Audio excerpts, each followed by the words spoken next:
আমাদের আজকের পর্ব। আমরা আলোচনা করছিলাম সুন্নাতের আলোকে সুস্থতা ও অসুস্থতা।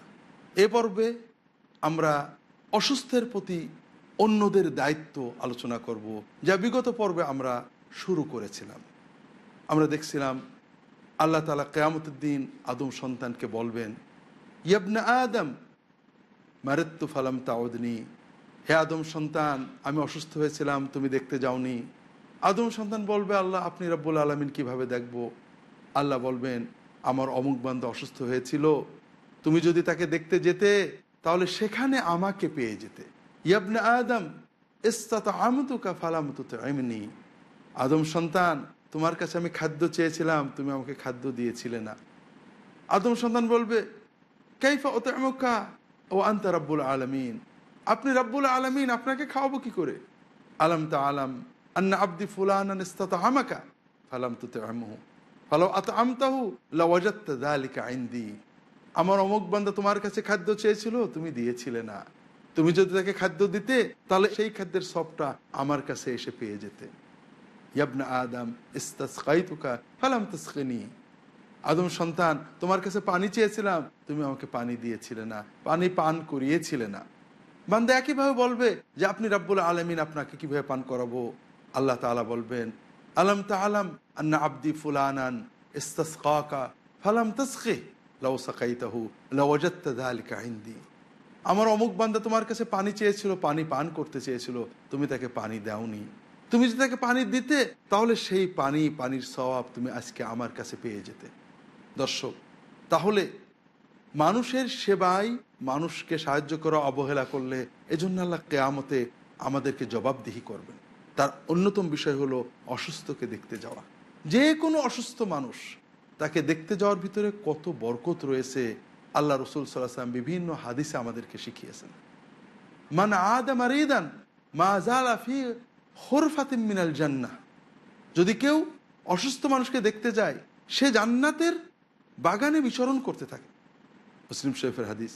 অন্য হাদিসে ইমাম দিয়া মাকদিসি মুখতারা এনেছেন, শেখ নাসিরুদ্দিন আলবানী সহিহ বলেছেন, মান আদা মারিদান ফাকান্নামা ইয়াখুযু ফি রাহমাতিল্লাহ ফাইদা জালাসা ইনদাহু ফাকান্নামা ইনগামাসা ফিহা, যে ব্যক্তি কোনো অসুস্থ মানুষকে দেখতে বেরিয়েছে, যতক্ষণ পথে চলে হাঁটে, সেজন্য আল্লাহর রহমতের সাগরে সাঁতার কাটছে।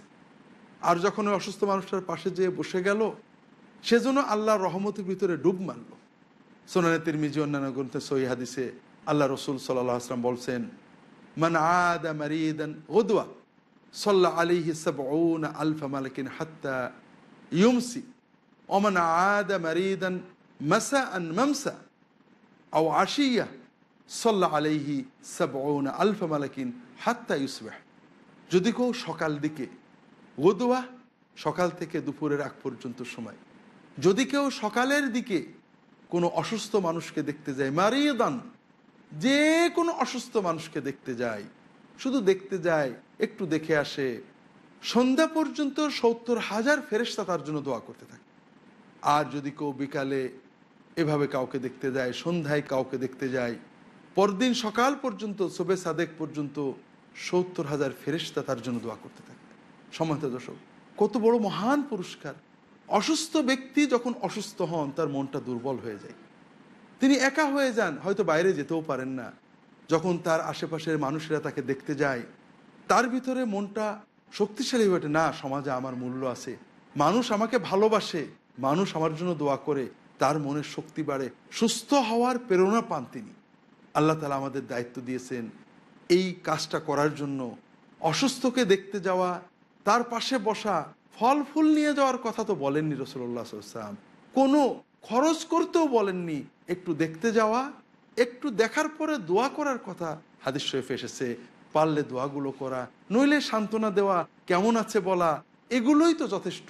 এর মাধ্যমে আমরা এত বড় সওয়াব অর্জন করতে পারি। সহিহ মুসলিমের হাদিসে আবু হুরায়রা রাদিয়াল্লাহু তাআলা বলছেন, রাসূলুল্লাহ সাল্লাল্লাহু আলাইহি ওয়াসাল্লাম একদিন বললেন, মান আসবাহা মিনকুমুল ইয়াওমা সাইমা, আজকে রোজা আছো কে গো? রাসূলুল্লাহ সাল্লাল্লাহু আলাইহি ওয়াসাল্লাম প্রশ্ন করলে উত্তর দিতে হবে। আবু বকর রাদিয়াল্লাহু তাআলা আনহু বললেন, আনা ইয়া রাসূলুল্লাহ, আজকে আমি রোজা আছি, নফল সিয়াম। মান ইত্তাবা মিনকুমুল ইয়াওমা জানাজা, আজকে তোমাদের ভিতরে জানাজায় শরিক হয়েছে কে?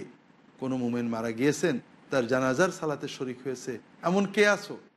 আবু বকর রাদিয়াল্লাহু তাআলা বললেন, আনা ইয়া রাসূলুল্লাহ, আমি আজকে একটা জানাজায় শরিক হয়েছি।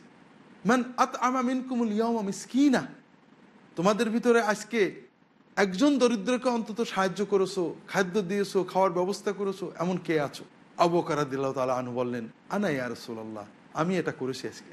মান আদা মিনকুমুল ইয়াওমা মারিদা, তোমাদের ভিতরে আজকে কোনো অসুস্থ মানুষকে দেখতে গিয়েছো, এমন কে আছো? আবু বকর রাদিয়াল্লাহু তাআলা বললেন, আনা ইয়া রাসূলুল্লাহ, আমি আজকে এই কাজটা করেছি। রাসূলুল্লাহ সাল্লাল্লাহু আলাইহি ওয়াসাল্লাম বললেন, মা ইজতামা'না ফি আহাদিন ইল্লা দাখালাল জান্নাহ, কোনো একজন মানুষ যদি এই 4টে কাজ করতে পারে, ও ব্যক্তি অবশ্যই জান্নাতে যাবে।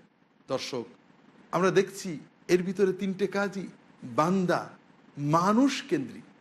সিয়াম পালন করছি আল্লাহ এবং বান্দার মাঝখানে, মানুষকে সাহায্য করছি, মানুষ অসুস্থ হলে দেখতে যাচ্ছি, মানুষের মৃত্যুবরণ করলে তার জানাজায় শরীক হচ্ছি, এগুলো সমাজ এবং বান্দা নিয়ে কাজ। আর তাই ইসলাম তো এই জীবনমুখী, ব্যক্তিমুখী, সমাজমুখী এই ধার্মিকতায় আমাদেরকে শিক্ষা দিচ্ছে। আর এর ভিতরে রয়েছে দুনিয়ার সওয়াব বরকত, আখিরাতের বরকত, কল্যাণ, জান্নাত। সম্মানিত দর্শক, রাসূলুল্লাহ সাল্লাল্লাহু আলাইহি ওয়াসাল্লাম যখন কোনো অসুস্থ মানুষকে দেখতে যেতেন, তখন দোয়া করতেন, দোয়া করতে শিখিয়েছেন। দোয়া আল্লাহর প্রিয় ইবাদত, দোয়া করলে আল্লাহ কবুল করেনি। আমরা সবসময় নিজেরা দোয়া করতে অস্বস্তি বোধ করি যে গুনাহগার, হয়তো আল্লাহ দোয়া কবুল করবেন না। এই চেতনা আমাদেরকে অনেক সময় শিরকের পথে নিয়ে যায়। আল্লাহ তাআলা সকল গুনাহগারের দোয়াই কবুল করেন। আল্লাহ তাআলা এমনকি কাফেরদের দোয়াও কবুল করেন, কোরআন কারীমে আল্লাহ বলেছেন। কাজেই দোয়া করতে হবে। দোয়া আল্লাহ কবুল করবেনই, ফল 3 ভাগের 1 ভাগে দেবেন। যেটা আপনি চেয়েছেন ওটাই দেবেন, অথবা এর বদলে কোনো বিপদ কাটিয়ে দেবেন, অথবা এর সবটা আখিরাতে জমা করে রাখবেন। এজন্য অসুস্থ মানুষ নিজেও দোয়া করবে, অন্যরা যাকে দেখতে যাবেন তারাও দোয়া করবেন। এটা রাসূলুল্লাহ সাল্লাল্লাহু আলাইহি ওয়াসাল্লামের সুন্নাত, শেখানো পথ। আল্লাহ রাসূল সাল্লাল্লাহু আলাইহি ওয়াসাল্লাম একজনকে দেখতে গিয়েছেন, বলছেন জ্বর আসছে, কষ্ট হচ্ছে, লা বাসা তাহুর ইনশাআল্লাহ, অসুবিধা নেই, এই জ্বরের মাধ্যমে আল্লাহ তোমাকে পবিত্র করে দেবেন, তোমাকে পাপ মুক্ত করে দেবেন। এটা সুন্নাত দোয়া, আমরা এটা করতে পারি। লা বাস, তোমার বিপদ থাকবে না, কেটে যাবে। তবে এই জ্বরের মাধ্যমে, অসুস্থতার মাধ্যমে ইনশাআল্লাহ আল্লাহ তোমাকে সুস্থও করবেন এবং পাপ মুক্ত করে পবিত্র করে দেবেন।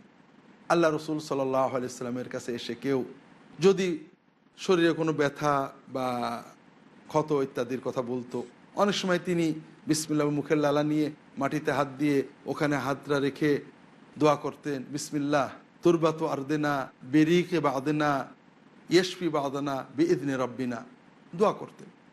আল্লাহর নামে আমাদেরই একজনের মুখের লালা, আল্লাহর মাটি, আমাদের অন্য এক বান্দার শেফা হোক, এটা আমরা দোয়া করছি।